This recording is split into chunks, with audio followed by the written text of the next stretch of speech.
नमस्कार,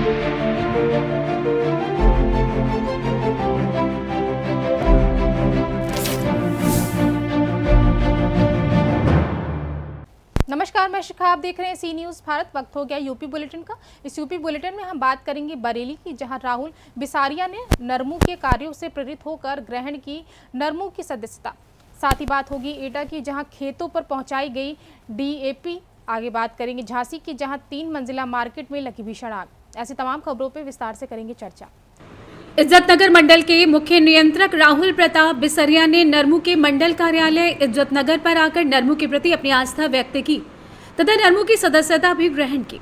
इस अवसर पर नरमू के केंद्रीय अध्यक्ष बसंत चतुर्वेदी व मंडल मीडिया प्रभारी आरिफ हुसैन ने राहुल बिसरिया को माला पहनाकर उनका नरमू परिवार में स्वागत किया। केंद्रीय अध्यक्ष बसंत चतुर्वेदी ने कहा कि AIRF 100 साल से मजदूरों के बीच में एकमात्र गैर राजनीतिक संगठन है जिसने इस देश में रेल मजदूर के लिए 3 बड़ी लड़ाइयां लड़ी हों और उन लड़ाइयों के द्वारा ही तमाम सुविधाएं कर्मचारियों को दिलाई हों। साथ ही उन्होंने अपने यूनियन द्वारा किए गए कार्यों को उपस्थित साथियों से शेयर किया। इस अवसर पर नरमू के मंडल उपाध्यक्ष ताजुद्दीन नाग, शाखा मंत्री RK पांडे, आराम सिंह, कुमारी रिया, राकेश कुमार, NC पंत, कुमारी शीतल, मिथिलेश, अक्षया, माइकल, कुलदीप आर्या, मोहम्मद यूनुस, जितेंद्र कुमार, मिहिर भट्टाचार्य आदि पदाधिकारी उपस्थित रहे। और हम लोग ईमानदारी से काम करने के लिए ही अपनी पहचान रखते हैं।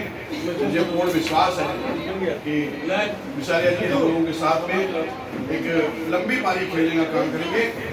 मैं उनसे अनुरोध करूंगा कि हम लोगों को इस समय संबोधित करने का आदरणीय बड़े भाई और सभी उपस्थित पदाधिकारीगण, मैं Rahul Pratap Bisaria chief control general group में काम करता हूँ। मुझे बड़े भाई साहब का आदेश प्राप्त हुआ कि आपको, मैं हमेशा पैसा से जुड़ा हूँ और भाई साहब ने कहा भी पारिवारिक रूप से हो चाहे कोई भी काम हो, हमेशा भाई साहब पास ही आए हैं और हमेशा रहे हैं साथ में। तो आदेश मिला कि आपको आना है, तो मैं तुरंत मैं सहज तैयार था। मुझे पहले से ही दिल से जुड़ा ही हुआ था हमेशा यहाँ पर, तो आना ही था और आया। भाई साहब ने सम्मान दिया, इसके लिए बहुत बहुत धन्यवाद। सभी का बहुत बहुत शुक्रिया। मैं विश्वास दिलाता हूँ और पूर्ण आश्वस्त करता हूँ कि पूर्ण मन से यूनियन को आगे बढ़ाने के लिए और जितना मुझसे हो सकेगा पूर्ण प्रयास करूँगा। बरेली से सी न्यूज़ संवाददाता अनूप कुमार की रिपोर्ट। एक तरफ कहीं प्रदेश भर में DAP की किल्लत व परेशानी की खबर सामने आई, तो एटा से एक ऐसी खबर सामने आई जहां खेतों पर DAP भी पहुंचाई गई है। आपको बता दें, किसी को 30 बोरी तो किसी को कुछ कम, ये आरोप भारतीय किसान यूनियन भानु के युवा जिलाध्यक्ष राहुल प्रताप सिंह ने लगाए हैं। आइए जानते हैं इस विषय में भारतीय किसान यूनियन भानु के युवा जिलाध्यक्ष राहुल प्रताप सिंह ने और क्या कुछ कहा। क्या नाम है सर आपका? मेरा नाम राहुल प्रताप सिंह है। मैं भारतीय किसान भानु का युवा जिलाध्यक्ष हूँ। क्या समस्या है आपकी? कल गांव पौडरी में रात को बिना सचिव के एजेंटों द्वारा खेत पे ले जाके बांटी गई है, जिसमें किसी को 30 बोरी और किसी को एक भी बोरी नहीं। क्या DAP? DAP, सरकारी DAP? सरकारी DAP। और इतनी कालाबाजारी की जा रही है। अगर ऐसा ही चलता रहा तो मैं तहसील जलेसर पे अनिश्चितकालीन धरना प्रदर्शन करूंगा, जिसका जिम्मेदारी शासन और प्रशासन की होगी। धन्यवाद। एटा से सी न्यूज़ संवाददाता लखन यादव की रिपोर्ट। झांसी में बुधवार देर रात बड़ा बाजार सब्जी मंडी के सामने 3 मंजिला मार्केट में भीषण आग लग गई। मार्केट के अंदर बनी किराना और कपड़े की 3 दुकानें और 3 गोदाम जलने लगे। वहीं तेल, घी और कपड़ों की वजह से आग ने कुछ मिनटों में ही विकराल रूप ले लिया। घनी आबादी की तरफ आग बढ़ने लगी। ऐसे में आर्मी ने मोर्चा संभाल लिया और मोहल्ले को खाली करा लिया। महिलाएं अपने घर छोड़कर दूर जाकर बैठ गईं। मौके पर 24 दमकल गाड़ियां पहुंच गईं। 4 घंटे की कड़ी मशक्कत के बाद आग पर काबू पा लिया गया। वहीं व्यापारी नेता संजय पटवारी का कहना है कि रात 10 बजे मार्केट बंद हो चुका था। व्यापारी अपने घर जा चुके थे। रात लगभग 11 बजे अचानक होजरी की दुकान में आग लग गई। इसके बाद आग बढ़ती चली गई। फिर किराना दुकान और कपड़ों की दुकान, गोदाम को भी अपनी चपेट में ले लिया। बता दें कि घी, तेल और कपड़ों की वजह से आग ने विकराल रूप ले लिया। जी हाँ, क्या देख रहे हैं? कितने बजे आपको पता चला, कैसे पता चला? मुझे तो 11:30 बजे मालूम पड़ा कि आग आपकी दुकान लगी हुई है। मैं बाहर से, अरे यहाँ के आसपास के लोगों के द्वारा फोन किया गया कि आपकी दुकान के आसपास दुकान के आग लगी हुई है, तो मैं आ गया। क्या देखा? आग लगी हुई है और क्या दिखा अभी भी आग लगी हुई है उसमें लगभग वो अंदाज तो क्या बता दें आपको, होगा 30-35 लाख का के आसपास का स्टॉक तो है ही। किस नाम से दुकान है? अनुज ड्रेसेस के नाम से मेरी दुकान है। क्या मामला है, क्यों आग लगी, क्या देखिए, बड़ा बाजार शहर का घनी बस्ती है, घना व्यापारिक क्षेत्र है। यहाँ 10:30 से 11 बजे के बीच में जानकारी आई कि लालू कंचन, राजेश कंचन के यहाँ रेडीमेड की दुकान में आग पकड़ी है। वहां से फैलती हुई संजय सरावगी, जो कोटा वाले सरावगी जी किराने का काम है, उनके यहाँ आग फैलना शुरू हुई। घी और तेल के टीन ने आग ज्यादा पकड़ ली, बिगड़ा रूप ले लिया। उसी के ऊपर अरविंद गुप्ता की अनुज रेडीमेड के नाम से दुकान थी, उसमें आग पकड़ ली है, विकराल रूप आग ने ले लिया है। एक अच्छी बात यह है कि घनी बस्ती होने के साथ साथ वहाँ आबादी वाले क्षेत्र होते हुए भी इन क्षेत्रों में अभी लोग रहते नहीं थे। जनहानि की संभावना अभी तक नहीं हुई है, लेकिन मुझे लगता है कि 25 से 30 करोड़ की कम से कम अभी तक नुकसान हो चुका है। फायर ब्रिगेड की गाड़ी 1 दर्जन से ज्यादा आ चुकी है।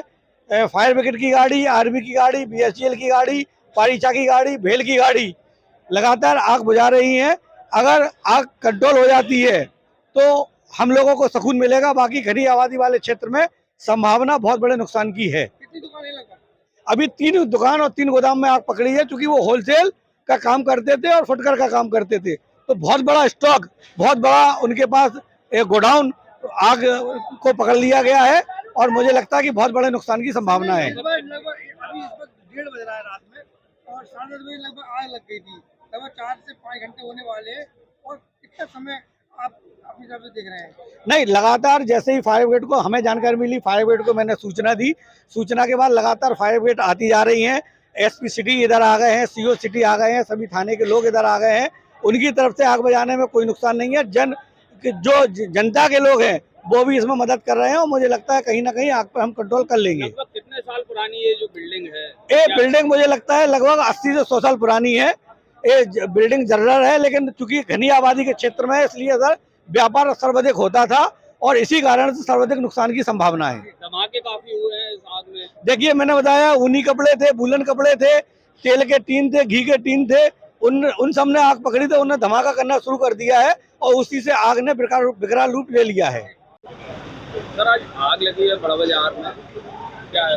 कोतवाली थाना क्षेत्र के बड़ा बाजार एरिया में रात्रि करीब 11:30 बजे यहाँ किराना आदि की जो दुकानें हैं उसमें आग लगने की सूचना मिली थी। तत्काल फायर ब्रिगेड की गाड़ियाँ मौके पर आई हैं तथा भेल, डायमंड सीमेंट और परीक्षा तथा डिफेंस की भी गाड़ियाँ यहाँ पर आई हैं। लगातार हम लोग आग पे काबू पा रहे हैं और अभी करीब 70% आग पे हम लोगों ने काबू पा लिया है।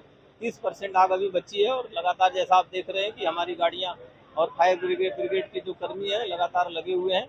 अगले 1 घंटे के अंदर लगभग जो अनुमान है कि हम लोग इस पर काबू पा लेंगे। कोई कैजुअलिटी वगैरह नहीं, कोई कैजुअलिटी नहीं हुई है, न तो किसी तरह से कोई घायल है। जो अगल बगल के जो मकान थे जहाँ पे आग लगी थी वहाँ के मकान के लोगों को हम लोगों ने समय रहते ही वहाँ से खाली करा दिया था तथा जो भी उनके कीमती सामान थे वो लोग भी उन लोगों ने अपना सब निकाल लिया। सर, ये बिल्डिंग काफी पुरानी बताई जा रही है, क्या हाँ, बिल्कुल देखने से लग रहा है कि बिल्डिंग काफ़ी पुरानी है जिसमें आग लगी है। अभी हम लोग पूरी तरह से जब आग पे काबू पा लेंगे तब हम चेक करेंगे कि किस वजह से आग लगी थी। अभी जो प्रथम दृष्टया लग रहा है कि फायर शॉर्ट सर्किट के कारण ये आग लगी। लगभग कितने का नुकसान? अभी जैसा मैंने बताया कि जब पूरी तरह से हम आग पे काबू पा लेंगे तब हम क्या नुकसान हुआ, कितना नुकसान हुआ, किराना की दुकान है, कपड़ों के गोदाम है, इन सब में कितना नुकसान हुआ है ये बाद में हम लोग आकलन कर पाएंगे। ब्यूरो रिपोर्ट, सी न्यूज़ भारत। फिलहाल इस यूपी बुलेटिन में बस इतना ही। देश दुनिया की तमाम बड़ी खबरों के लिए आप देखते रहें सी न्यूज़ भारत।